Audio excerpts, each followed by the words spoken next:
David, I want to start here. What was the biggest issue in the past that you had to stop ignoring because it was affecting growth? We realized that growth was being affected when we hired people that didn't share our company values. Oh, yeah, I hear that a lot. Well, later on, we're going to dig into how that aha changed the way David runs the business. Hello, this is Coach Tim Campsall with another episode of Self-Made as a Myth. Today, we're digging into why translating strategy into action is a top priority for David so that growth doesn't keep pulling him back into the day-to-day. If you're stuck between working harder and truly scaling, this episode will feel familiar. Many businesses hit what I call the messy middle. The business works, but still depends way too much on the owner. David is my guest today, and he owns Capacity, an AI-powered support automation platform. Welcome, David. Thanks for having me, Coach.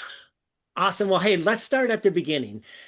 Stepping into ownership can require a leap of faith. So, what made you believe I can do this, even without having it all figured out? So I can remember back when I was a kid in Cub Scouts. I couldn't tie knots. Didn't earn the badges very well. My dad and I went on a camping trip, and our tent was leaning over. I was not a good Cub Scout. But when the one thing I did really well was we had our candy sales for the troop, Uh-huh. and I was the top seller. I can remember early on thinking, "Huh, this is interesting. I like this selling thing." And then one of my favorite movies growing up was Back to the Future. I love to invent things. I love to create things.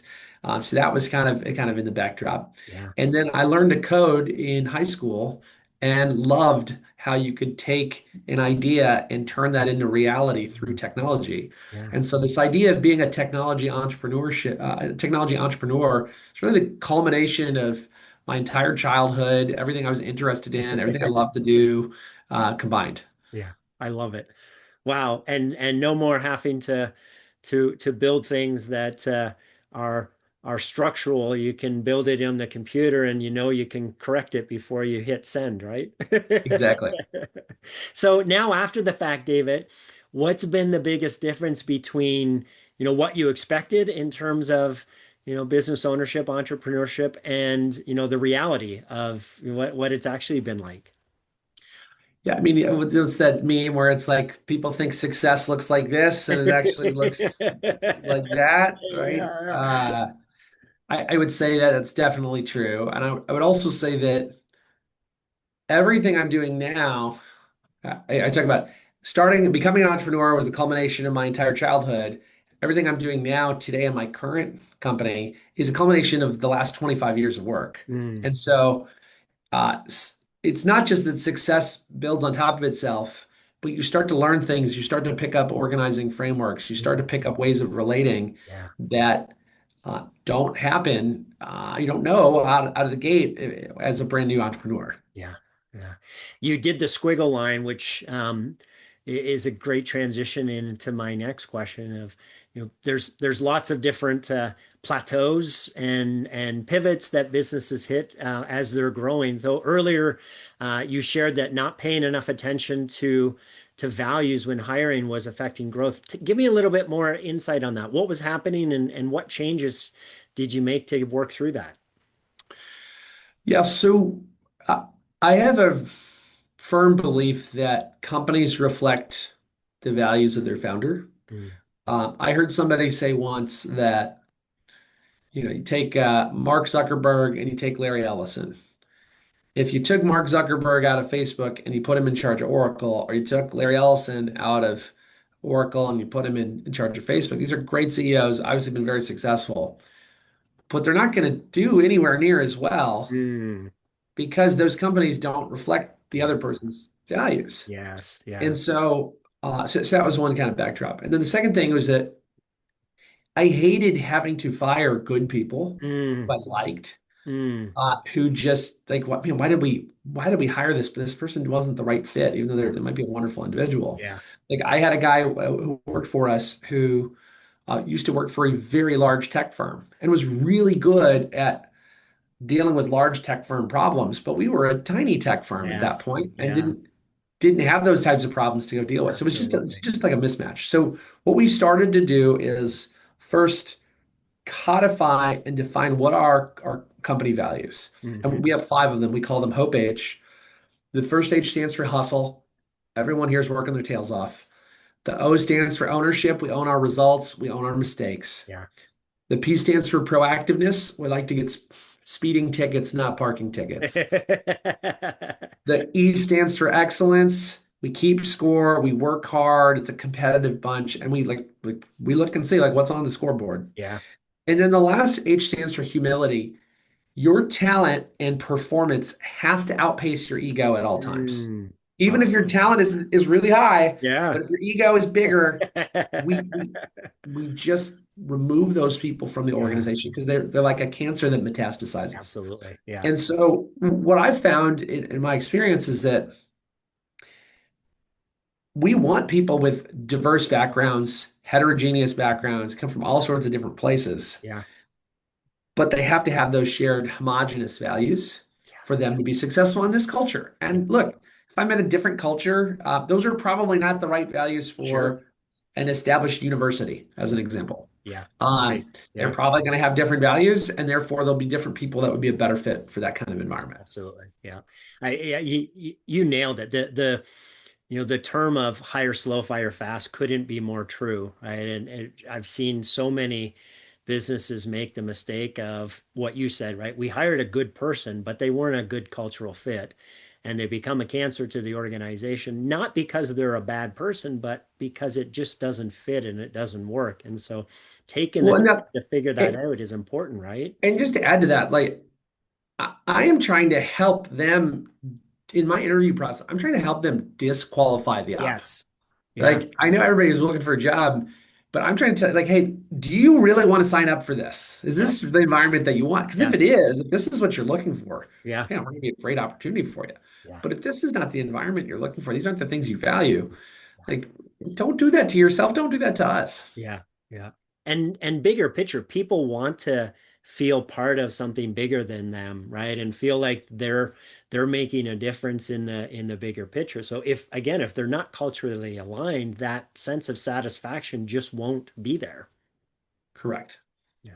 Well, I'm happy for you that you've learned that and figured it out, and sharing that's going to be a big value for the folks that are listening. So, David, thinking back to, I'll use my term of messy middle. So thinking back to that messy middle moment, right, of not realizing that you had to hire based on company values and having your company values defined, what was the personal cost to you?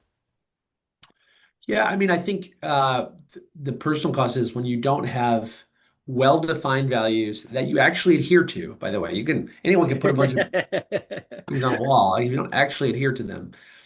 You end up either hiring the wrong people or uh, keeping good people from succeeding, that sort of thing. Yeah. Yeah. I love that positioning because if we do the hard thing of letting them go, we're actually setting them up to be more satisfied and fulfilled by finding the right fit, right? That's correct. Yeah. Hard to do, especially if it's a good person, like you said, right? Of good quality person, and firing them is very hard. That's why, right? I love what you've done, right? If you've determined it up front and you don't hire them in the first place, then you don't have to let them go, and everybody's better off. Well, and let me put it this way. If we hire someone who says that they espouse these values and they come in and they just don't do the work, like Yeah. I have no problem Yeah, letting yeah, those people yeah. go. Right. But when somebody is trying their best, but they're just not in alignment, that that's on us. That's on the management team. It's on the executives to screen for that as best as we can. Yeah, I love that. That's your O coming out, right? Taking ownership. Yeah. Exactly. Yeah, love it. Earlier, I mentioned that translating strategy into action keeps pulling you back into the day to day. So, how does that personally affect you? And if it doesn't get fixed, how's it going to affect the business? Yeah. So to answer that question, let me start out with walking through our strategy a little bit Yeah. because I think it will help kind of set the stage for the unique challenges that we're working through. So we are a support automation platform. We use AI to automate support. And we started out in the digital channel, and then we kept getting pulled into multiple channels. And then about 3 years ago, I had, I'm going to say about a dozen or so people come to me with some version of this story I'm going to tell you here next, which is, David, we are so tired of trying to duct tape together all these different solutions. Mm, We don't want to go to one place for our help desk and a different place for our workflows and one place for our SMS and a completely different place for mm. our voice. Could you go put all of these things together into one integrated platform so we as the customer don't have to do all this duct taping and integrating and Elmer's gluing to make that Yeah. work? So I, I was like, okay, that's pretty interesting. I went through and I mapped out 24 steps of the customer experience journey, starting with self-service, deflection, Mm, going up to agent assist, cutting it down the handle time it takes to handle customer inquiries, right. all the way up to outbound campaigns and workflows. So about 24 of these. I think we were in about two of those at the time. Uh-huh. I get all excited. I present this back to my executive team, coming down from the mountain with this big idea. And they look at me like I've got three heads. They're like, David, come on, a lot of here, man. How in the world are we going to pull this off? And then secondly, is there anybody else we can go draft off of? And Mm, so I found a guy by the name of Parker Conrad. Parker, I don't know him personally, but Parker was the CEO and co-founder of Zenefits. He's now CEO and co-founder of Rippling in the HR space. Billionaire tech dude. He's done very well for himself. The thing he talks about is this idea he calls a compound startup, which is that in 2026, there's a point solution for just about everything on the internet. mm. The next unicorns, and dare I say, the next decacorns, are going to be the companies that take what used to be a bunch of disparate point Yeah. solutions, put them together, Yeah. lower the cost of the SKU, maximize the price of the bundle, and then Mm, crucially, be integration as the product. yeah. So that's the basic playbook he's running in the HR space. We're running that playbook in Yeah. the I love it. AI CX space. Yeah. Now, as we got into this, that meant that there's going to be certain parts of that customer experience journey we're going to build. Mm, Means there are going to be certain parts we're going to go partner in, yeah. and there are going to be certain parts that we're going to go acquire. Mm. So coming back to your original question, I know that was a long Yeah, no, preamble. good background. Um, Part of the challenge that we face is that we are running a compound startup, which means we have a lot of product. Yeah. And the value actually isn't primarily in the individual products themselves. Yeah. It's in the connections between them. Sure. Yeah. So if there are 24 steps in the customer experience journey, 24 nodes, 24 products, there are 276 edges that connect them. It's an n squared minus n over 2 problem for your math nerd listeners like myself. So anyway, part of our challenge is we have this strategy around this build, partner, buy, compound startup, automate, support. Translating that into the execution is where we spend all of our time Yeah. because I could send the entire team to work the whole next year just on the help desk product, Yeah. or just on the voice IVA, Sure. or just on the SMS, or just on the call QA. But we need to be able to operate in parallel at scale and not treat these as a whole Yeah. bunch of disparate Yes. individual products, but integrate them together where it comes across as one Yeah. integrated platform. Yeah. I'm not the math genius, so I didn't follow that formula, but in my head, I translated into the sum is greater than or the whole is greater than the sum of the parts. Yes, Yeah. very much Love so. it. Right. So they're buying your clients are buying the overall experience that is making the interaction significantly better because they don't have to deal with the individual components and individual transactions. Exactly. Love it. I love it. So what lesson, um, David, do you wish that you had learned sooner in your journey, that would have made the biggest impact on how you led the business? So I don't know if this is the biggest lesson, but I'll throw it out there as one of the top lessons. Going back to the people side. Yeah. So I collect these organizing frameworks of the way that people make decisions in business. And it's been something I've done for a long time. And one of the frameworks that I use now extensively that I wish I had when I was starting out my career is this idea of the problem triad, where you've got some people who are really good at doing the problem describing. Mm, And I don't want to shortchange that. It's important to have a well-described problem with sure. the right detail, at the right level of detail to Yeah. say, like, what is the problem? Yeah. That's bucket A. Then you've got bucket B, you've got your problem solvers. These are your engineering types. These are my people. You give us a problem, we're going to go figure it out, sort Yeah. of thing. Um, there are a lot of people that do bucket A and bucket B well.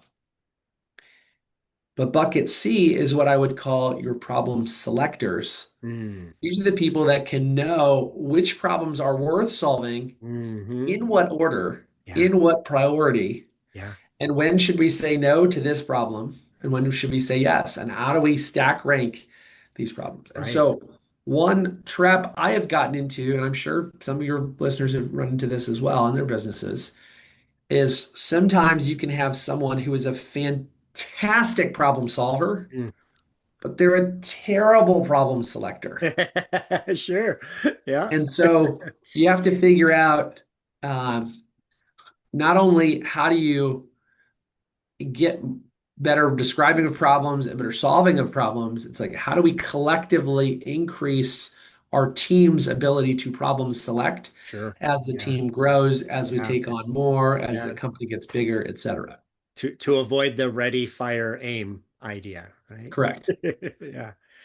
Yeah. And there's never a shortage of problems, so I can see how, right, getting into fix mode without prioritizing, just sucks up resources and if Well, it's you have two different mindsets, right? So you want to have an iteration mindset where you're constantly trying new things and throwing things at the wall and split testing and A/B and all that. Like that's really good. Like Mm, I don't want to squash that at all. But you also want to know what should I be A/B testing? What should I be spending time on, and what problems are worth us, you know, really putting everybody's attention toward. yeah, fair. Yeah. So, Brian, we know that self-made is a myth. The whole premise of the show, we can't get there on our own. So, who are the three people in your journey that you wouldn't be here without them? And so, who are they, and how they help you along the way? Oh yeah, I'll throw out three. One would be my business partner, Chris. We've been working together since before we could both drive, in high school. Uh, he's one of those people who um, I just have a high level of trust. Mhm. And at the same time, uh, his ability to distill something down to its essence and to separate the shaft from the wheat and just focus on the things that are absolutely important is unprecedented. And Mm, I love working with him for that. yeah. I had a great professor in college. His name was Ken Harrington, gave us some advice early on around which direction to go with a project we were working on. So he was a really impactful early mentor. He led the entrepreneurship center at Washington University when I was in college. Yeah. And then my wife has been just tremendous in helping me navigate the people side of business. She's a therapist. Um, she was a gastroenterologist for a long time, and then she went into therapy, went into studying therapy. I like to say she went from scoping the body to scoping the soul. And so being able to help me better relate to Mm, people, yeah. connect with people, she's amazing. Yeah. Having that support at home is super important because, right, again, right, the squiggle diagram that you shared earlier, right, this journey has a lot of bumps and twists and turns, so having that support is so critical. She's absolutely wonderful. Unless I get sick. She doesn't give me any her doctor training, no sympathy. I get no man cold, man flu sympathy in the Karandish household, unfortunately. David, in your journey when you felt stuck or overwhelmed, what belief about, having to figure it out on your own kept you there? And then what changed once you brought in outside perspective? Yeah, I think there's two types of stuck. I think there's stuck when you know what to do, but for whatever reason, it's just not working. It's Mm, just not mm, moving at the speed, at the pace, at the yeah. coordination, et cetera. But you know what you need to be doing. Yeah. Then there's this stuck where I don't, I don't know what to do. Yeah. So, or put it back in my parlance, the first type of stuck is you're solid on the problem selected, but the problem solving isn't going well. Mm, And the second type of stuck is you can't even get to the problem solving because your problem selecting isn't there yet. And yeah. so I think there's a very different Yeah. different Fair. path depending on what those look like. If it's the first type of stuck, uh, we do like the five whys where you ask the Hmm. if something's not working, why is that? Then there's the correct, and then why is that? And I like to do that. That's a good little exercise. But I think getting to the requisite components of the process Hmm. is where you often find you unearth the friction Yeah. itself. So that's something I've done, and oftentimes you have to lean into the people. Might not be the executives who even have that. It might be the folks who are implementing this stuff who Sure. have to go figure that out. Sure. On the problem, uh, on the problem selecting side, I always like to start with, the way to have a great idea is to have a lot of ideas. Mm, And then the separating out the idea selection or the convergent thinking from the idea generation of the divergent thinking. yeah. And so being able to first start with, let's hold all of our constraints aside and let's just start with the idea generating so we can get our big list. And then in a separate process, let's come back and call. What I found that does is it helps you get more ideas, get better ideas, and then it really frees people up because if people are trying to do a brainstorming session, but they're also in an evaluation session at the same time, Yeah. uh, either people don't feel as comfortable to share their ideas, or you just don't get enough ideas in the time that Hmm. you want. Hmm. Yeah. That the critiquing while you're supposed to be ideating is, yeah, can be counterproductive, right? Yeah. And there's a time to critique, don't get me wrong Yeah. on that, but Sure. those are very separate processes. Yeah. Love it. David, it sounds like you've been blessed with some incredible people in your journey. If they were all here today with us, what would you want to say to them? Oh, I would just say thank you for your support. Entrepreneurship is a full contact sport and it is a team sport. It is not an individual sport. I've been blessed to be working with amazing people. I would work for every one of my execs Mm. that I get to work with today at capacity. They make me look way better than I actually am. And yeah, I'm just really thankful for the team that we have. Awesome. Thank you so much for sharing your story today. Appreciate it. If you're listening and realize you're carrying more than you should, you don't have to figure it out on your own. We offer a 2-week coaching trial to help you get clarity and identify next steps. The link is in the description. And if you're thinking that this messy middle stuff sounds familiar, like, comment, and subscribe so that you don't miss our next episode. Thanks for listening, and I'll see you next time. Thanks for listening to the Self-Made is a Myth show. Please help spread this movement by liking and subscribing to our show and following us on Facebook and LinkedIn. To join our movement, go to bemadtogether.com. Okay, folks, that's a wrap. Please pay it forward and be sure to tune in next time to the Self-Made is a Myth podcast.